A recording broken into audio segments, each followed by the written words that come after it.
ध्यान दो इधर, यहाँ लिखे है संचरित रोग। ठीक है, कल हम पढ़े थे संक्रमक रोग के बारे में। संक्रमक रोग क्या होता है, उसमें से जो बैक्टीरिया, विषाणु, वायरस, फंजाई, प्रोटोजोआ इत्यादि से फैलने वाले रोग को कहते कौन रोग, संक्रमक रोग। संक्रमक रोग। अब इसमें आता है एक संचरित रोग। तो संचरित रोग क्या होता है, एक दूसरे से फैलता है। संचरित रोग मतलब यदि एक रोगी को हुआ है किसी को, तो अगला व्यक्ति को भी हो जाएगा। यदि उसके संपर्क में रहेंगे तो उससे उसको कहते कौन रोग, संचरित रोग। संचरित रोग का अर्थ होता है कि एक दूसरे से फैलना। इसका बाह्य कारक भी क्या है कि यदि मान लिया जाए हवा से भी फैलता है। संचरित रोग जो है हवा के द्वारा भी फैलता है। उसके बाद जल, यदि मान लिया जाए किसी का जूठा पी लिए, जल जूठन जल होता है, या तो उसको कुछ हुआ है और यदि उसका जल का अगर उपयोग करेंगे तो उससे भी क्या हो जाएगा, संचरित रोग। अगला हमारा है भोजन। भोजन भी देखो, भोजन यदि मान लिया जाए, भोजन से भी क्या हो जाएगा, संचरित रोग। मतलब यदि हम उसका सेवन करेंगे, एक दूसरे का भोजन यदि किसी को हो गया, संचरित रोग क्या है, यदि किसी में रोग हो गया है। अब संचरित रोग का उदाहरण कौन है, मलेरिया। ये कैसे फैलता है, तो मच्छर से फैलता है। यदि मान लिया हमें मलेरिया हुआ है और मेरा अगर जो हमारे शरीर में मच्छर काट करके किसी और में काटने चला गया, तो उसको भी क्या हो जाएगा, मलेरिया बीमारी हो जाएगी। तो ये एक दूसरे से फैलने वाला रोग है। हाँ, मलेरिया रोग है, ब्लड से फैला इससे। तो ये कहने का मतलब है संचरित रोग का अर्थ होता है कि एक दूसरे से पनपने वाला रोग। यदि हमें हुआ है तो तुम्हें भी हो जाएगा, यदि हमारे संपर्क में रहोगे, हवा में या तो कुछ भी उसका यदि सेवन करोगे, उसका कपड़ा भी अगर जो सेवन किया, तो ये सब संचरित रोग है, एक दूसरे से क्या होता है, फैलता है। अगला हमारा है सभी, यहाँ लिखे कुछ बात कि सभी संक्रमक रोग कहलाते हैं कौन रोग, संचरित रोग। धरती पर जितना संक्रमक रोग है, संक्रमक रोग का मतलब बैक्टीरिया से फैलने वाला, विषाणु से फैलने वाला, उसके बाद फंजाई से, प्रोटोजोआ से इत्यादि से फैलने वाला रोग को कहते हैं संक्रमक रोग। जो मतलब बैक्टीरिया, जीवाणु, सूक्ष्म जीवों से फैलता है उसको कहते हैं कौन रोग, संक्रमक रोग। और सभी संक्रमक रोग किसके अंतर्गत आते हैं, संचरित रोग। संचरित रोग के अंतर्गत। ठीक है, संचरित रोग के अंतर्गत सभी रोग कौन कौन, संक्रमक रोग। संक्रमक जितना आएगा सब। अगला है प्रभावित अंग। इसमें क्या होता है, सभी संक्रमक, यदि हम मान लीजिए संचरित रोग से जो प्रभावित अंग होता है उसका नाम क्या है, तंत्रिका तंत्र और मांसपेशियां प्रभावित होता है। संचरित रोग से प्रभावित होने वाला कौन है, तंत्रिका तंत्र। तंत्रिका तंत्र क्या होता है, यानी हमारे शरीर में जो न्यूरॉन जो जुड़ा रहता है, तंत्रिका तंत्र कोशिका है, वो प्रभावित होता है। और मांसपेशियां, मसल, जितना भी हमारे शरीर में बॉडी है, जो खून ढोने में मदद करता है, मांसपेशी, उसके बाद जो है हार्मोन स्रावित में मदद करता है, वो सब सभी प्रभावित होगा किसके कारण, संचरित रोग के कारण। ठीक है, छुआछूत बीमारी के कारण किससे कौन कौन प्रभावित होगा, तंत्रिका तंत्र। अगला है बैक्टीरिया। बैक्टीरिया हमारे शरीर में इंटर प्रवेश करता है कैसे, हमारे शरीर में बैक्टीरिया प्रवेश कर जाएगा कटे हुए भाग से। यदि हमारे शरीर में कटा फटा भाग है, यदि मान ले कहीं गिर गए और कट गया, कटने के बाद यदि उसका हम मरम्मत नहीं किए, देख रेख नहीं किए, मरहम पट्टी नहीं किए, तो कुछ दिनों के बाद उसके संपर्क में, उसके बाद क्या होगा, संपर्क जैसे लोहा हो गया, लोहा से संपर्क में आ गया वो जो कटा हुआ भाग। कभी कभी सुना है कि जो है लोहा से कट जाता है तो उसको बीमारी हो जाता है। कौन बीमारी, कैंसर होता है। तो उसको क्या कहते हैं, उसको क्या बोलते हैं, लोहा से एक बीमारी फैलता है, लोहा से हो जाएगा तो उसको कहेगा कि लोहा से लगा है इसलिए जल्दी से उसको इलाज करवाओ। पता है, तो कहने का मतलब है बैक्टीरिया फैल जाता है, जहां कटेगा लोहा संपर्क में आ गया। तो इसमें जो है टिटनेस भी देखो क्या है, टिटनेस संचरित रोग नहीं है, ये बात ध्यान रखना है। कहता है बैक्टीरिया प्रवेश करता है, पूछेगा बैक्टीरिया हमारे शरीर में जीवाणु जो प्रवेश कहाँ से करते हैं, तो कटे फटे भाग से प्रवेश करते हैं। कहाँ से, कटे फटे भाग से प्रवेश करते हैं। क्या चीज, बैक्टीरिया। बैक्टीरिया मतलब अति सूक्ष्म जीव जो है हमारे शरीर में प्रवेश कर जाएंगे, और प्रवेश करने के बाद हमें कौन रोग हो जाएगा, संचरित रोग आता, प्रभावित हो जाएगा तंत्रिका तंत्र और। अगला टिटनेस। टिटनेस जो है संचरित रोग नहीं है, टिटनेस एक बीमारी है जो संचरित रोग नहीं है। संचरित रोग नहीं है, प्रभावित क्या करेगा, ये दिमाग को प्रभावित करता है और नस को प्रभावित करता है। इसका इंजेक्शन होता है, टीटी इंजेक्शन के नाम से जाना जाता है, इसको लेना चाहिए। इसकी बैक्टीरिया जो है ओटो की उपस्थिति में जिंदा नहीं रहता है। टिटनेस का जो है बैक्टीरिया, टिटनेस का जो है बैक्टीरिया जीवाणु जो होता है, टिटनेस जो फैलाने वाला जीवाणु होता है, वो ऑक्सीजन की उपस्थिति में जिंदा नहीं रहता है। और वही अनुपस्थिति रहा, यदि ऑक्सीजन की वातावरण में ऑक्सीजन यदि नहीं मिल रहा उसको, तो वो हमेशा पनपेगा, तो ऑक्सीजन की उपस्थिति में जिंदा नहीं रह पाता है। कौन, टिटनेस नामक बीमारी जो फैलाने वाला बैक्टीरिया है। अगला है इसकी बैक्टीरिया ऑटो बता दी। अगला संक्रमक रोग के उपचार। संक्रामक रोग जो है, सभी संक्रामक रोग कौन रोग? संचरित रोग। अब संक्रामक रोग के उपचार क्या होता है? तो इस पहला उपचार हम करेंगे। संक्रामक रोग के उपचार के लिए हम पहला दवाई का प्रयोग करते हैं, मेडिसिन का प्रयोग करते हैं। मेडिसिन के द्वारा हम जो है दवाइयों का उपयोग करके संक्रामक रोग से छुटकारा पा सकते हैं। अगला है मेडिसिन बैक्टीरिया को लगभग सभी को नष्ट कर देता है। ये ध्यान रखना है, बैक्टीरिया को नष्ट कर देता है। जितना भी बैक्टीरिया, यदि मान ले जाए कि मलेरिया, मान ले किसी व्यक्ति को मलेरिया हो गया और मलेरिया हुआ, उस जीवाणु को मारने के लिए वह क्या किया? दवाई का प्रयोग किया, दवाई लिया, मेडिसिन लिया। और दवाई लिया तो मलेरिया के लिए दवाई खाया, लेकिन इससे क्या होगा कि अन्य जो बैक्टीरिया होंगे हमारे शरीर में वो भी मर जाएंगे। बैक्टीरिया क्यों मरेंगे? खाए तो मलेरिया के लिए, लेकिन मर जाएगा। टाइफाइड वगैरह अगर जो बैक्टीरिया से होता है तो सभी बैक्टीरिया वाला जीवाणु, जितना बैक्टीरिया से पनपने वाला रोग, बैक्टीरिया सभी क्या हो जाएंगे? नष्ट।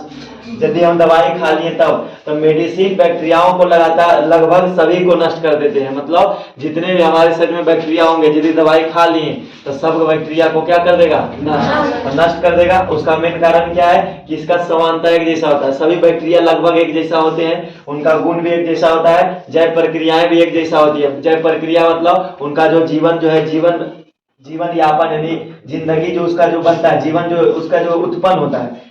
जैव प्रक्रिया का मतलब उसका जो सजीवों का जो लक्षण है बैक्टीरिया का, जिस प्रकार वो पनपते हैं, सब लगभग एक जैसा होते हैं। इसी के कारण जब हम दवाई खाते हैं तो लगभग सभी बैक्टीरिया क्या होते हैं? नष्ट हो जाते हैं। अगला जैव रासायनिक प्रतिक्रिया। जैव रासायनिक प्रतिक्रिया क्या है कि जब हमारे शरीर में कोशिकाएं के अंदर बहुत सारे जो है अंग है, कोशिकांग होता है ना, जैसे माइटोकॉन्ड्रिया होता है, उसके बाद उसका गोल्जी का होता है, ऐसा होता है, लाइसोजाइम होता है, लाइसोसोम होता है। तो ये हमारा जो जैव रासायनिक प्रतिक्रिया में क्या होता है कि कोशिकाएं के अंदर अनेक प्रकार के प्रक्रियाएं होती है, जिसको हम क्या कहते हैं? जैव रासायनिक प्रतिक्रिया। इस प्रकार रोगों को नष्ट करने की दवाई को कहते हैं प्रतिजैविक। यदि हम मान ली जाए बैक्टीरिया वगैरह संक्रामक रोग को उपचार कर लिए, दवाई खा लिए, तो दवाई जब खाएं तो उसको कहते हैं प्रतिजैविक। क्या कहते हैं? प्रतिजैविक। या तो उसको कहते हैं एंटीबायोटिक ड्रग्स, ठीक है, या तो हिंदी में प्रतिजैविक दवाई कहते हैं इसको। जो दवाई हम लिए उस प्रक्रिया को कहते हैं प्रतिजैविक, या तो एंटीबायोटिक ड्रग्स, ठीक है। ड्रग्स मतलब क्या होता है? दवाई। ड्रग्स मतलब जहर ही नहीं होता है। तो हम दवाई लिए किसके लिए? सभी संक्रामक यानी संचरित रोग के उपचार के लिए। अब हमारा है वायरस पर इसका असर नहीं पड़ता है। दवाई जब हम खाएंगे, कितनों दवाई लोगे तो वायरस जो होता है विषाणु, जैसे कोरोना वायरस सुना है ना, तो वायरस पर इसका असर नहीं पड़ता है। भले लगता है कि हम खाना खा लिए, दवाई भी खा लिए, टाइम पर ध्यान भी दे रहे हैं तो खत्म हो जाएगा, ऐसा नहीं है। तो वायरस पर इसका असर नहीं पड़ता है। लेकिन कोशिका जो, क्योंकि इसके अंदर वायरस में कोशिकाएं नहीं होती है और उसमें जैव रासायनिक प्रतिक्रियाएं भी नहीं होती है, इसलिए हम जब दवाई खाते हैं तो बैक्टीरिया में कोशिका वगैरह होता है तो वो नष्ट कर देगा कोशिका को। कोशिका मरा तो बैक्टीरिया खत्म। लेकिन वायरस में कोशिका ही नहीं है तो दवाई खाएंगे तो असर पड़ेगा? नहीं। तो कोशिका ही नहीं होती है, जिसके कारण वायरस पर इसका असर नहीं होता है। किसका? दवाइयों का वायरस पर कोई असर नहीं होता है। यदि किसी को वायरस हो गया है तो इसका एक ही अंतिम उपाय है, इसका कोई उपचार नहीं है। इसका एक ही उपचार है कि उससे दूरी बना के रहो। जैसे कोरोना वायरस होता था तो आदमी उसको छूता था नहीं, क्योंकि संचरित रोग है तो एक दूसरे से क्या हो जाएगा? फैलेगा। तो फैलेगा तो हम उससे दूरी बनाएंगे। इसीलिए जब कोरोना वायरस हुआ था तो लोग एक दूसरे से क्या होते थे? दूरी बनाए रखते थे, ठीक है। 2 गज की दूरी हाथ से जरूरी, ठीक है, हाथ मिलाना जरूरी। तो इसमें है टीकाकरण। अगला वैक्सीनेशन क्या होता है? सुनो, वायरस पर इसका असर नहीं होता, दवाइयों का वायरस पर कोई असर नहीं होता है। अगला है टीकाकरण वैक्सीनेशन कहते हैं इसको अंग्रेजी में। टीकाकरण क्या होता है? इसकी खोज एडवर्ड जेनर ने 1795 ईस्वी में की थी, ठीक है। Edward Jenner 1795। इसमें कहता है टीकाकरण वैक्सीनेशन है। एडवर्ड जेनर मनुष्य के चेचक के टीके की खोज, चेचक जो होता है, चेचक की बीमारी है, उसकी खोज किए थे। सर्वप्रथम क्या किए? एक गाय को देखे थे तो गाय पर प्रयोग किए, लगभग गाय का समानता देखे, गाय का गुण इसी में आया था। तो एडवर्ड जेनर क्या किए, वो मनुष्य के जो है मनुष्य के चेचक के टीके की खोज गाय के द्वारा किया गया। मतलब एक गाय पर जांच किए, उसके बाद जांच करते हुए फिर आदमी पर जांच किए, तब इसका पता चला। किसका पता? चेचक। टीके का जो है टीका का मतलब टीका लगाने वाला नहीं, टीका मतलब सुई, टीका मतलब सुई। तो इसमें कहता है मनुष्य के चेचक के टीके की खोज किया गया और एडवर्ड जेनर ने टीकाकरण की खोज किए थे। और टीके शरीर में कहता है टीके शरीर में प्रवेश कराने की विधि होती है, ठीक है, उसको हम कहते हैं टीकाकरण। हमारे शरीर में दवाइयों को प्रवेश करने के लिए हम इंजेक्शन लेते हैं या तो दवाई लेते हैं, उसको कहते हैं, उस विधि को क्या कहते हैं? टीकाकरण। टीका दो तरह से जा सकता है हमारे शरीर में, पहला पिला करके दवाई के रूप में पिला करके हम क्या कर सकते हैं? टीका अपने शरीर के अंदर डाल सकते हैं। अगला है सुई लेकर के, यदि हम सुई ले लेते हैं तो भी हमारे शरीर के अंदर दवाई चला जाता है, उसी को क्या कहते हैं? टीकाकरण। टीकाकरण टीके मतलब होता है सुई जब हम अपने शरीर में प्रवेश करवाते हैं, तो सुई बताओ, सुई के माध्यम से या दवाई के माध्यम से जिस रूप में लेना है उसको लेंगे तो उसको कहेंगे कि उस विधि को क्या कहेंगे? टीकाकरण। तो टीकाकरण। अगला है पल्स पोलियो, अगला हमारा रोग है पल्स और पोलियो, इसका कार्यक्रम अभियान चलाया गया था, ठीक है। 5 वर्ष लगातार शिशुओं को जो है पोलियो का दवाई दिया जाता है, लगातार कितने वर्ष तक? 5 वर्ष। इसलिए ऐसा किया था क्योंकि पल्स पोलियो भी एक अच्छा, आगे पढ़ेंगे पोलियो के बारे में।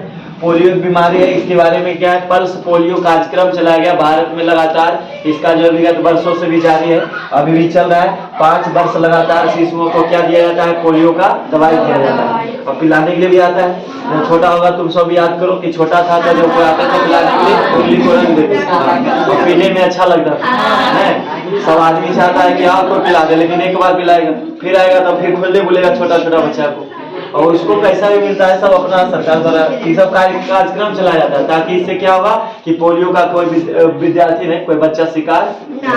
विद्यार्थी तो बड़ा हो गया, बच्चा तो सब विद्यार्थी हो गया। पहले बच्चा था विद्यार्थी, पहले छोटा शिशु, शिशुओं को दिया जाता है लगातार कई वर्ष तक? 5 वर्ष तक ये नियम चलाता है। इससे क्या होगा कि पोलियो से थोड़ा बहुत छुटकारा मिल जाता है। इधर मलेरिया क्या है? संक्रमक रोग है। अब कुछ संक्रमक रोग के बारे में पढ़ेंगे, तो इसमें आता है मलेरिया। मलेरिया के बारे में पहले भी पढ़े थे। तो मलेरिया एक प्रोटोजोआ से फैलने वाला प्लेज्मोडियम से फैलता है, या एक परजीवी होता है। परजीवी का मतलब एक होता है स्वजीवी, एक होता है एक होता है परपोषी, एक होता है परजीवी, ठीक है। तो परजीवी का मतलब किसी के अंदर रहकर अपना भोजन खाना पीना ऐश करना, उसको कहते हैं परजीवी। जैसे चमोकन, हाँ भैंस बोला नहीं देखा है, उसमें जो रहता है, हाँ। और उसके बाद जो होता है और उसके बाद कहते हैं चिल्लर, ये सब दूसरे शरीर में रह करके वो खाएगा मस्त रहेगा, उसको कहते हैं क्या चीज? परजीवी। उसको क्या कहते हैं? परजीवी।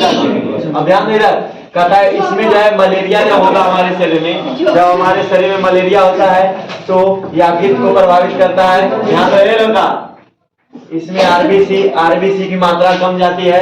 आरबीसी का मतलब रेड ब्लड सेल, ठीक है, लाल रक्त कणिका या तो कोशिका। इसमें मादा एनोफिलीज मच्छर फैलाने वाला कौन है? मादा एनोफिलीज मच्छर। ये मेरा जो मलेरिया का वाहक है, मतलब यदि किसी को मलेरिया हो गया तो मलेरिया हो जाएगा तो मादा एनोफिलीज मच्छर काटने से होता है। और यदि ये रोग हो गया तो मच्छर काट करके अपना यहाँ काट के यहाँ स्वाद लिया, अभी तुम आया तो तुम्हारा खून गया पीने, तो इसका वाला खून और तुम्हारे वाला खून गया तो वहां थूक दिया तो तुम्हारे अंदर भी हो गया मलेरिया, ठीक है। इसलिए मलेरिया से बचने का उपाय भी है। तो कहता है इसका लक्षण क्या है? तेज बुखार आएगा। मलेरिया जब होगा तो काफी तेज बुखार आता है, तो समझ लेना क्या हो गया है? मलेरिया, ठीक है। मलेरिया हुआ दिक्कत नहीं है, बुखार है तेज। कहता है आरबीसी की कमी हो जाती है। इसमें क्या है? आरबीसी की संख्या एकदम पूरा घट जाता है, और आरबीसी की संख्या घट जाएगा तो ब्लड के खून की कमी हो जाएगा। आरबीसी के निर्माण जो होता है कहाँ? अस्थि मज्जा में, और उसी में क्या बनता है? खून। तो हमारा जो आरबीसी में कमी आएगा तब पलीहा के आकार में वृद्धि हो जाता है। पलीहा को क्या कहते हैं? सुन ले, आरबीसी हमारे शरीर में 120 दिन तक रहता है। आरबीसी का जीवन काल कितना दिन? 120 दिन। मतलब आरबीसी बनता कैसे? जितना भी हम भोज पदार्थ खाए, बढ़िया चीज खाए, जैसे में क्रीम चौक नहीं, जैसे में फल फ्रूट्स जितना है, जितना विटामिन है, प्रोटीन है, यानी ऐसा पदार्थ जो जिससे ताकत मिले, एनर्जी मिले, ठीक है। रोटी चावल के नहीं, वो सब थोड़ा बहुत है। तो ऐसा भोजन हम ग्रहण किए, उससे क्या होगा? हमारे शरीर में जाएगा, और जाने के बाद जहाँ जहाँ ऐसे होता है ज्वाइंट है, संधि जहाँ जहाँ शरीर ऐसे से हो रहा है, ठीक है, पैर है हाथ में जहाँ भी ज्वाइंट है वहाँ उसको खाली जगह होता है, थोड़ा सा क्या होता है? गैपिंग। उस गैपिंग को कहते हैं अस्थि मज्जा। उसको क्या कहते हैं? उसी अस्थि मज्जा में बनता है आरबीसी। हमारे दो हड्डियों के बीच में, जैसे आटा पिसाता गेहूं मिल में, उसी बीच में जाएगा और उसके बाद ऐसे ऐसे होता है, पिसाई होता है, मैंने यहाँ तक भोजन नहीं चला जाएगा, भोजन तो जाएगा हमारे अमाशय में, और जितना भी रस, जितना भी मतलब खींचा गया पदार्थ से, वो सभी जाएगा कहाँ पर, अस्थि मज्जा के बीच में, और उसी में क्या निर्माण होता है, आरबीसी निर्माण हो गया। कई दिन तक रहेगा, 120 दिन।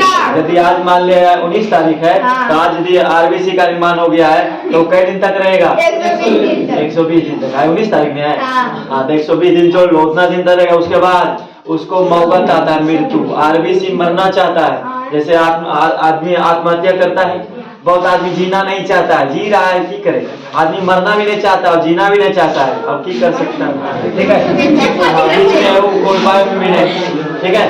कुछ आदमी ऐसे होते हैं ना, चाह करके भी नहीं मर सकता है, और ठीक है, और चाह करके भी नहीं जीना चाहता, दोनों काम करता है, तो ऐसा ऐसा होता है। और बहुत चाहता है कि हम चले जाएं, ठीक है, तो यहाँ देखो अभी कहाँ जाए, अब यहाँ पे आरबीसी की कमी होगा, पलीहा में वृद्धि हो जाता है, पलीहा एक आकार में वृद्धि हो जाता है, ठीक है। हमारा जो है भोजन जहाँ खाते हैं, पलीहा इसके जस्ट पीछे रहेगा, और पलीहा में जा करके ध्यान देना, पलीहा को कहा गया है आरबीसी का कब्रिस्तान, ठीक है, आरबीसी का कब्रिस्तान, जाकर वहां दफन होता है। कौन? आरबीसी जाकर मरता है कुकुर मौत लेके, कहाँ जाके, पलीहा में, पलीहा में। तो पूछेगा आरबीसी की मृत्यु कहाँ होती है, पलीहा में। जब 120 दिन पूरा हो जाता है तो कहता है जाओ तुम जन्नत देख लिया, तुम चलो पलीहा। अस्प्लिन उसको अंग्रेजी में कहते हैं, अस्प्लिन का मतलब पलीहा। जब आरबीसी की कमी आएगी तो आरबीसी की कमी आएगी, अब बड़का हो जाएगा थैला, अगर नाम पलीहा, पलीहा का थैला इतना बड़ा हो जाएगा तो आरबीसी अपने आप और चल जाएगा, और आरबीसी मर जाएगा, और मरेगा तो खून की कमी हो जाएगा, फिर कमजोरी महसूस होगा। तो मलेरिया जो इस तरह से फैलाता है, इसलिए मलेरिया छुटकारा पाने के लिए रोकथाम है, इसके लिए क्या है, मच्छरों से सुरक्षा पाना। इसकी जो है खोज किए थे रोनाल्ड रॉस, सबसे पहला बार किए थे, रोनाल्ड रॉस डॉक्टर थे, उन्होंने पहली बार मलेरिया के बारे में बताया। तो रोकथाम इसके लिए मच्छरों से सुरक्षा पाना है। पहला इसका रोकथाम उपाय की है, यदि कोई मच्छर है तो आ रहा है काटने के लिए, उसको पहले मार, ठीक है। और मच्छर का एक रोचक कहानी भी है कि मच्छर गया था, भगवान शिव से प्रार्थना विनती किया, तपस्या किया, तो बोला कि हे प्रभु हमको ऐसा वरदान दीजिए कि जिसको हम काटे एक बार में मर जाए। तो भगवान भी बोले ठीक है ऐसा ही होगा, लेकिन अगर किंतु परंतु लग गया तो खराब हो जाता। तो बोले ठीक है, लेकिन यदि तुम किसी को काटने बैठा, एक चट्टा मार दिया, और यदि मार के अगर जो नहीं मर पाया बच गया, ठीक है, मारने के बाद बच गया, दोबारा फिर गया काटने, तब वो मरेगा। अब सोचो, एक बार जैसे बैठता है, देख रहा आदमी माता चटा, और उसके बाद बैगन के भरता पिसता हो। अब अगला बार जिंदगी मिलेगा तब नहीं काटेगा। अब कोई ऐसे कटवा के देखना, और फिर कटवाना, सब लेवल कटवाना तो हो जाएगा कौन रोग, मलेरिया। मच्छर पहचानता है कि मादा एनोफिलीज यही देखे में लग रहा है, हाँ। नाम कर दे, लेकिन मच्छर पहचान लेगा कि मादा एनोफिलीज आ रही है, हट जाओ मादा एनोफिलीज, वैसा नहीं है। अब ध्यान नहीं रहा, रोकथाम के लिए मच्छरों से सुरक्षा पाना है तो मच्छरदानी लगा के सोना है, ठीक है, मच्छरदानी लगा के सोना है, तो इससे होगा नष्ट। अगला है नष्ट करके, मच्छर को यदि दवाई का छिड़काव कर देंगे, नष्ट कर देंगे तो भी हो जाएगा। सरसों का तेल लगा कर रात में सोना चाहिए, जब भी सो तो रात में सरसों का तेल मालिश करके, इससे क्या होगा, डंक मारेगा यहाँ तो उधर फिसल जाएगा वहाँ, इसीलिए दिक्कत नहीं होगी। अगला हमारा है डायरिया। डायरिया के बारे में पहले से बताए थे, डायरिया मतलब बार बार दस्त आना, ठीक है। अगर जो अपनी भाषा में समझा जाए तो डायरिया क्या है, एक पतला पैखाना होगा, ठीक है, तो समझ लो वही है, ठेठ भाषा में समझो, हंसना लगी है। इसमें ज्यादा क्या है, बार बार आना जाना लगा रहेगा। दस्त मतलब व्यस्त, दस्त का मतलब इतने समझना, डायरिया जब होगा तो दस्त करेगा, दस्त का मतलब व्यस्त, और व्यस्त समझ रहा है, कंटिन्यू, आओगे फिर जाओगे, फिर आओगे फिर जाओगे, डायरिया के तो कल भी बता रहे थे। तो इसमें डायरिया में क्या है, बार बार, हाँ बार बार जो है दस्त आता है। और इसमें जो है ज्यादातर कब होता है, सुनो डायरिया ज्यादा फैलता कब है, डायरिया नामक रोग क्या है, वर्षा के अधिक दिनों में, ज्यादातर बरसात के दिनों में फैलेगा। बारिश जब होगा ने उस समय देखना ये सब मौसम गड़बड़ा जाता है, और उस समय आदमी दस्त तो व्यस्त, ठीक है। तो ज्यादातर बरसात के दिनों में डायरिया पनपता है, ठीक है। इसमें जो है आंत, या जो डायरिया यदि हो जाएगा तो छोटी आंत और बड़ी आंत, हमारे शरीर में 5 आंत होता है, 2 आंत। उसका नाम छोटी आंत। जो छोटी है वो सबसे लंबी है और जो बड़ी है छोटी है, लंबाई कम है। तो आंत जो है, छोटी आंत की लंबाई कितना, लगभग 5 से 6 से 8 मीटर भी देता है, 5 से 6 मीटर लगभग। तो 6 से 8 मीटर लगभग किसकी लंबाई, छोटी आंत की लंबाई। बड़ी आंत की लंबाई 2 से 3 मीटर, ठीक है। ध्यान में दो इधर, छोटी आंत की लंबाई 6 से 8 मीटर, लीटर नहीं। अगला बड़ी आंत की लंबाई 2 से 3 मीटर। अगर जो बोला जाए आर नाल की लंबाई तो 32 फीट। 32 फीट। अब यहाँ देखो आंत को, अब दांत कितना होता है, दांत भी 32 और वहाँ बड़का हुआ आर नाल भी 32। आर नाल कहते हैं यहाँ से मुख से गया पूरे छोटी आंत इसे जो पूरा फैला उसी को आर नाल का। आंत को प्रभावित करता है कौन, डायरिया हो जाएगा तो फायदा नहीं होगा। आंत को प्रभावित करेगा, आंत का मतलब छोटी आंत बड़ी आंत काम करेगा लेकिन दिक्कत होगा। इसमें कहता है आंत में सूजन आ जाता है, ठीक है। छोटी आंत या बड़ी आंत में क्या हो जाएगा, सूजन। सूजन का मतलब फूल जाएगा और सूजन आ जाता है, इसी को कहते हैं जठरांत शोथ कहते हैं। इस क्रिया को क्या कहते हैं, जठरांत शोथ कहते हैं। 6 महीने से 3 वर्ष तक संभावना अत्यधिक रहता है। नहीं इधर देखिए, इधर में है, मतलब उसी में है, इसमें है, पोलियो में। अब यहाँ देखो इधर सूजन है, जठरांत शोथ कहते हैं। इसका लक्षण सूजन, इसका लक्षण है। इसमें लक्षण क्या आएगा, मेन लक्षण इसका है, यदि देखा जाए तो लक्षण अगर जो पकड़ना है तो देखना कि बार बार शरीर में दर्द रहेगा और उसके बाद व्यस्त रहोगे, बार बार आना जाना लगा रहेगा, तो समझ लेना क्या हो गया है, डायरिया। और डायरिया का लक्षण एक ही है, बस यदि पतला पैखाना होगा तो समझ लेना कि क्या हो गया है, डायरिया। इसलिए डॉक्टरों से मिलना बहुत जरूरी होता है। बहुत लोग सोचता है चीनी वाला अपने से बनाएगा, चपाती खाएगा, तब पपीता के दूध पिएगा, नहीं करेगा, अपने से डॉक्टर बन जाता है। में ज्यादा दिक्कत हुआ तो आदमी मर भी जाता है। तो ज्यादा डॉक्टर नहीं बनना है, सलाह जरूर लेना है। कुछ भी हो, हल्का से भी दिक्कत हो, कान में, आंख में, हाथ में, पैर में कुछ भी दिक्कत हो तो डॉक्टरों की सलाह लेनी चाहिए, क्योंकि धरती पर का दूसरा भगवान कौन है, डॉक्टर। अगला यहाँ देखो लक्षण, तो लक्षण बता दिए। एक होता है टाइफाइड। टाइफाइड क्या, ये भी संक्रमित रोग है। टाइफाइड जो है ये सल्मोनेला टाइफी बैक्टीरिया से फैलता है, ठीक है। इसका नाम है सल्मोनेला टाइफी बैक्टीरिया से संक्रामक बीमारी है। और विषाक्तन खाद्य पदार्थ कल भी बताए थे कि टाइफाइड जब होगा तो ज्यादा जो है विषाक्तन मतलब बेकार की पदार्थ या तो गंदे भोजन करने से। और इसमें क्या होता है, बहुत क्या होता है कि खाना परोस देगा और जाएगा अचार लाने, और अचार लाने गया तो 5 घंटा सोने सर्वे लेते हैं। और जब तक 5 मिनट हो चुका है, 5 मिनट के अंतर्गत हमारे घर में बहुत सारी घरेलू मक्खियां नाच रही हैं, और नाचते आकर के बैठी उसके अब पैर में कुछ तो है, और वो आकर के बैठा और उसको स्वाद लेके खा रहा है। बहुत लोग देखना ऐसा इतना गिना होता है कि भन मक्खी कर रहा है, कोई मतलब नहीं, खा रहा है सब, ठीक है, बैठा के तो परोस के और चल रहे हैं, तो उससे भी बीमारी होता है। तो इसमें जो है टाइफाइड होने की बीमारी यहाँ से है। सुना होगा भी कि घरेलू मक्खियों से लगभग 30 बीमारियां होती हैं। घरेलू मक्खी से लगभग कई बीमारी, 30 बीमारियां। ओकरा देता है छोड़, तो आके बैठ जाएगा चावल पर, तो दाल पर, और उसके बाद दूध पर, मक्खन पर, जो है उस पर खा रहा है।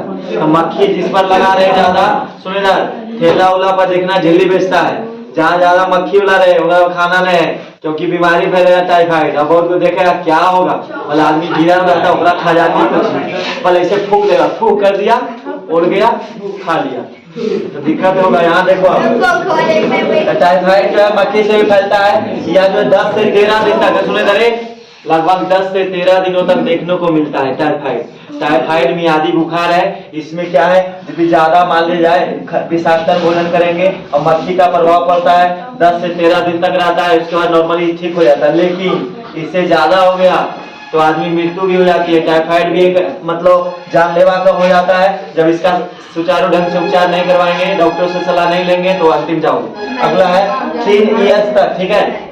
इसमें कहा जाता है टाइफाइड जब है तो 3 ईयर्स तक बच्चों में कहता है TAB। टैब जो है, टैब क्या होता है, टाइफाइड एंटीबायोटिकल, ठीक है, एक वैक्सीन है, इसको लेना चाहिए। कैसा तक, लगभग 3 साल। जब टाइफाइड वाला बीमारी हो गई तो कई साल तक, 3 साल तक सुई लेना चाहिए। बच्चों में दिया जाता है और 10 से 13 दिन तक ही चलता है टाइफाइड, जिसको होगा कई दिन, 10 से 13 दिन। इसीलिए डॉक्टर बोलेंगे कि आपको टाइफाइड हो गया है, 10 से 13 दिन तक मतलब बोलेंगे कि थोड़ा सा रेस्ट कीजिए। रेस्ट की आवश्यकता होती है। जब टाइफाइड होगा नहीं तो बोलेंगे आप थोड़ा से आराम कीजिए, और शरीर को आराम मिलना बहुत जरूरी है। अब इसमें अगला है इसमें जो है इसमें बताए थे ना कि फलिया वृद्धि होता है, आकार बढ़ जाता है, इसको हिमोजोइन विषैला पदार्थ, ठीक है। इसमें विषैला पदार्थ जब इसमें आएगा, विषैला पदार्थ जब आता है शामिल, तो इसको कहते हैं हिमोजोइन। अगला हिमोजोइन क्या होता है? विषैला पदार्थ है, यहाँ पर आएगा कहीं। तो एक विषैला पदार्थ होता है, ये पोलियो अवसर हो जाता है। पोलियो वायरस से फैलने वाला रोग है। पोलियो क्या है? वायरस से फैलता है। तो वायरस हम पहले बोले दवाई का प्रभाव नहीं पड़ेगा, केवल दवाई देता है। दवाई का नाम है दवाना। दवाई मतलब दवा देना, ठीक है। वो ठीक नहीं करता रोग को दवा देता है। वो लगभग 1 साल 2 साल जितना पावर रहा उतना दिन दवा देगा, फिर बुखार लग जाएगा। तो देखा होगा बुखार किसी को हुआ है तो 2-4 घंटे बाद फिर बुखार आ जाता है। बुखार कैसे आ गया? जो शुरुआत जो दवाई खाया था, दवा दिया था, वही फिर खत्म हो गया उसका असर, फिर दवाई फिर बुखार आ गया। तो दवाई का मतलब है दवाना, ठीक है, जड़ से खत्म नहीं करता है। अब यहाँ देखो पोलियो वायरस से फैलने वाला रोग है, यह एक संक्रमित भोजन से फैलता है। संक्रमित का मतलब यदि मान ली जाए संक्रमित भोजन और उसका मिल्क तथा पेयजल से आहार नाल संक्रमित करते हैं। मतलब पोलियो जो है संक्रमित, विषाक्त भोजन खाओगे, खराब व्यर्थ पदार्थ या तो सड़ा गला पदार्थ खा लोगे, या तो कुछ यूजलेस बेकार की चीज है उसको खाओगे, और उसके बाद मिल्क से दूध से भी फैलता है। और उसके बाद पेयजल, संक्रमित पेयजल, दूषित पेयजल से, मतलब दूषित पेयजल का मतलब पीने वाला जल, दूषित का मतलब गंदा जल से भी होगा। या क्या करेगा? आहार नाल को संक्रमित कर देता है। आहार नाल का मतलब हमारा जो यहाँ से लेकर के, जो मुख गुहा से लेकर के डायरेक्ट छोटी आंत तक जो जाता है, ठीक है, छोटी आंत बड़ी आंत तक होते हुए जाएगा, उसी को कहते कौन नाल? आहार नाल को संक्रमित कर देता है। और यह जो है उसी तरह से हम भोजन जो ग्रहण किए, उस भोजन चला गया कहाँ? आहार नाल। और आहार नाल से जाता है आंत में, यानी बड़ी आंत और छोटी आंत में जाएगा भोजन, और वहां से उसका चूषण शुरू होगा। मतलब उस पर जो लगा होता है कर्माकुंचन जैसा, जो रसधानियां जो वगैरह लगा रहता है छोटी आंत में, इस तरह से अंगुलीनुमा संरचना, इसमें भोजन फंसेगा और इसको पूरा खींचेगा। खींचने के बाद सारा रस किसमें चला गया? कोशिका के अंतर्गत। अब कोशिका के अंतर्गत जाएगा, अब कोशिका से जुड़ा हुआ रहता है हमारे शरीर का मांसपेशी। अब मांसपेशी में गया, अब मांसपेशी में प्रवेश किया तो खून में चला जाएगा, अब खून में जाएगा तो हमारे शरीर को प्रभावित कर देगा, पूरे अंग को प्रभावित कर दिया, तो ये हमारे खून में भी फैल जाता है। तो पोलियो नामक बीमारी इस तरह से होता है, जो है 6 महीना से 3 वर्ष तक लगभग ज्यादा संभावना होता है। संभावना अत्यधिक कब? 6 महीना से 3 वर्ष तक के बच्चों को ज्यादा पोलियो मारने का डर होता है, इसीलिए पोलियो पिलाया जाता है। कै वर्ष तक? 5 वर्ष तक पोलियो का दवाई पिलाया जाता है कि खिलाया जाता है? खिलाया जाता है। तो इसमें जो है 6 महीना से, बच्चा जब 6 महीना का लगभग होता है शिशु, और उसके बाद 6 महीना से 3 वर्ष तक यानी संभावना ज्यादा रहता है पोलियो मारने का डर, ठीक है। वायरस है एक तरह का। अब अगला देखो एड्स क्या है? एड्स कल भी बताए थे। एड्स एक जो है वायरस से फैलने वाला रोग है। HIV इसका संक्रमण वाहक है।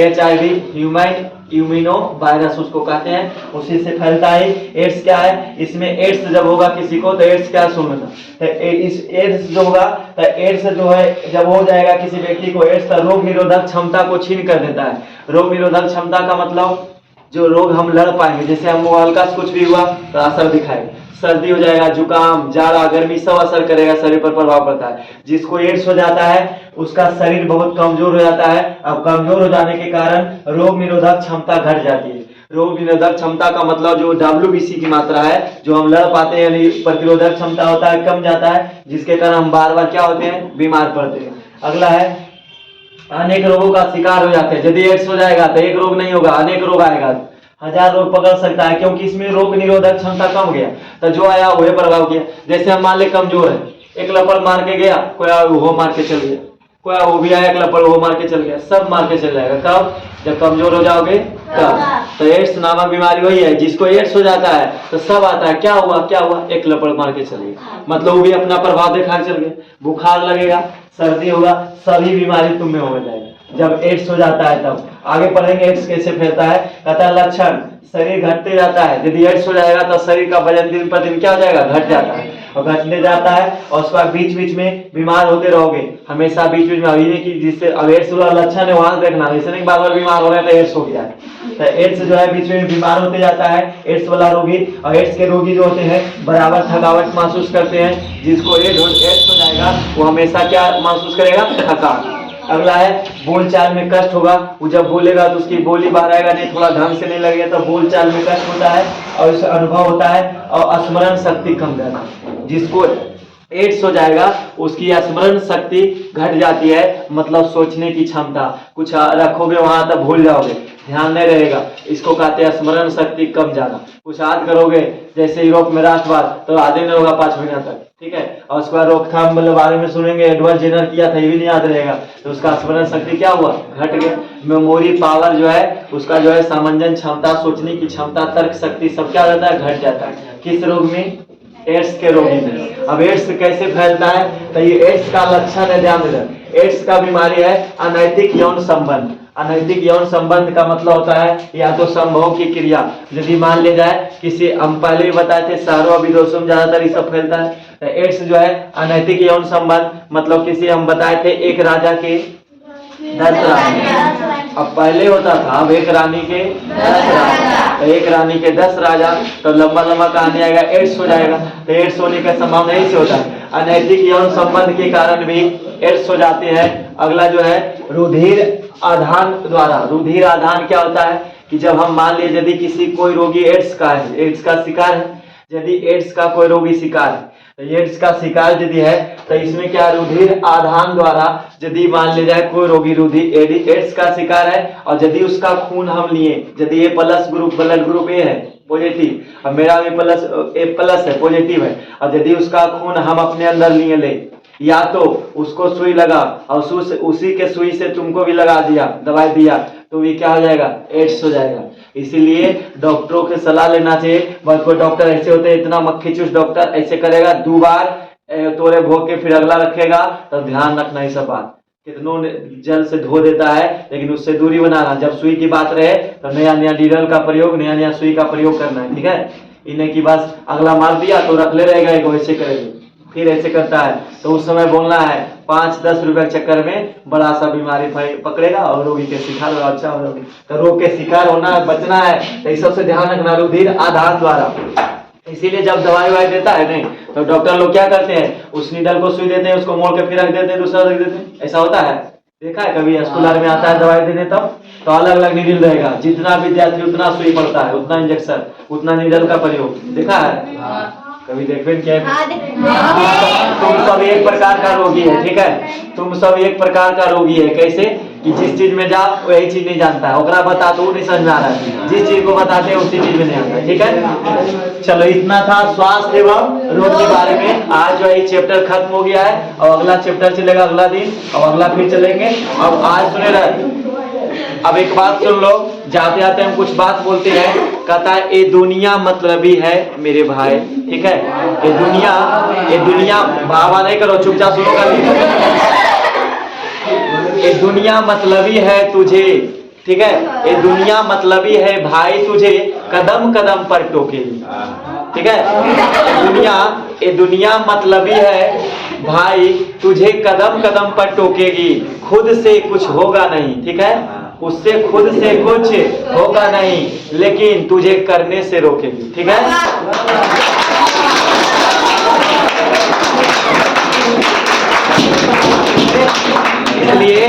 इसलिए अपना जो है अपना तर्क शक्ति को बनाए रखो, दुनिया क्या कहता है उससे मतलब नहीं रखना है, टोकने ना टोकने दो, अपना काम पर ध्यान देना, ठीक है, आप समझ करते रहना।